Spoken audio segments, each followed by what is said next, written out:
સ્થાનિક સ્વરાજ્યની ચૂંટણી પહેલા ગુજરાત રાજકારણના એક મોટા સમાચાર। ખેડૂત નેતા રાજુ કરપડાએ અમદાવાદમાં કોંગ્રેસ નેતાઓ સાથે બેઠક યોજી। કોંગ્રેસ પ્રદેશ પ્રમુખ અમિત ચાવડા, લાલજી દેસાઈ, પાલ અંબલિયા સાથે તેમની આ બેઠક।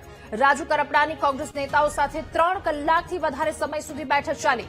રાજુ કરપડા કોંગ્રેસમાં જોડાય તે માટે કોંગ્રેસ નેતાઓની મથામણ હાલ ચાલી રહી છે। અગાઉ પણ રાજુ કરપડા ભાજપમાં જોડાય તેવી વિગતો સામે આવી હતી। આ વચ્ચે કોંગ્રેસના નેતા સાથે રાજુ કરપડાની મુલાકાત। અમિત ચાવડા સાથે 3 કલાક બેઠક ચાલી। વધુ માહિતી મેળવીશું। સંવાદદાતા દીપક આપણી સાથે ફોનલાઈન પર જોડાયા છે। દીપક, રાજીનામું ત્યારબાદ રાજુ કરપડા કે જેમની ભાજપમાં શક્યતા જોડાવવાની, પણ કોંગ્રેસના નેતાઓ સાથે લાંબી બેઠક ચાલી। શું વધુ વિગતો, શું શક્યતાઓ?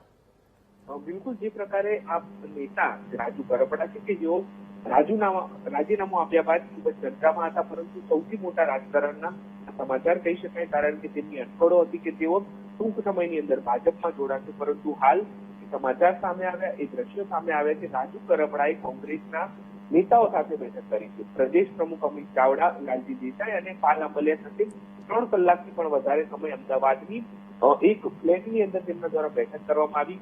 કોંગ્રેસના જે નેતાઓ છે તેમના દ્વારા રાજુ કરપડા જે છે જેઓ ખેડૂત નેતાથી ઓળખાય છે, તેમને કોંગ્રેસની અંદર મેળવવા માટે મથામણ કરવામાં આવી રહી છે। એ વાત પણ માનવામાં આવી રહી છે કે હાઈકમાન્ડ એટલે કે દિલ્હીના નેતાઓ સાથે તેમની વાતચીત કરવામાં આવી।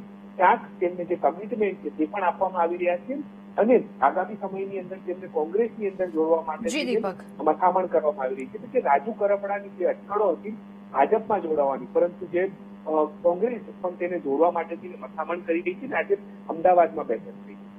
આભાર આપનો વિગતો સાથે જોડાવા બદલ।